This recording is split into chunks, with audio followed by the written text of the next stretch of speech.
कर्मचाऱ्यांचे 2 तासांची टोलमुक्त धमाल, आश्वासनानंतर आंदोलन मागे.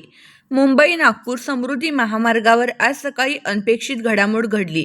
पगारवाढ व इतर मागण्यांकडे होत असलेल्या दुर्लक्षामुळे समृद्धी महामार्गावरील टोल कर्मचाऱ्यांनी आज सकाळी अचानक काम बंद आंदोलनाचा निर्णय घेतल्याने संपूर्ण महामार्गावरील टोल वसुली ठप्प झाली. मुंबईहून सुरू होणारा आणि नागपूरकडून येणाऱ्या मार्गाचा शेवटचा टोल असलेला निंबवली पत्कर टोलनाका पूर्णपणे रिकामा होता. गेट्स खुले, बॅरियर्सवर, परंतु एकही कर्मचारी हजर नसल्याने वाहनचालकांना पूर्णपणे मोफत प्रवासाची संधी मिळाली. अनेक वाहन चालकांनी ही परिस्थिती अगदी अविश्वासाने अनुभवली. कर्मचाऱ्यांच्या पगारवाढीसह विविध सुविधा देण्याबाबत त्यांनी व्यवस्थापनाला वारंवार लेखी मागण्या सादर केल्या होत्या. मात्र मागण्यांकडे सतत दुर्लक्ष होत असल्याने आजची तीव्र भूमिका घेण्यावाचून पर्याय नव्हता. या अनपेक्षित काम बंद आंदोलनामुळे टोल प्रशासनात एकच धांदल उडाली.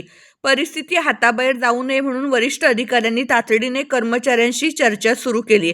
अखेर टोल प्रशासनाकडून ठोस आश्वासन देण्यात आल्यानंतर आंदोलनकर्ते मवाळ झाले आणि सुमारे 2 तासांच्या खंडानंतर टोल वसुली पुन्हा सुरळीत सुरू करण्यात आली.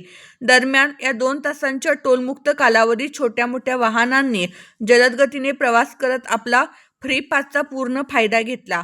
महामार्गावरील वाहतूक पूर्णपणे सुरळीत असून परिस्थिती नियंत्रणात असल्याचे प्रशासनाने सांगितले.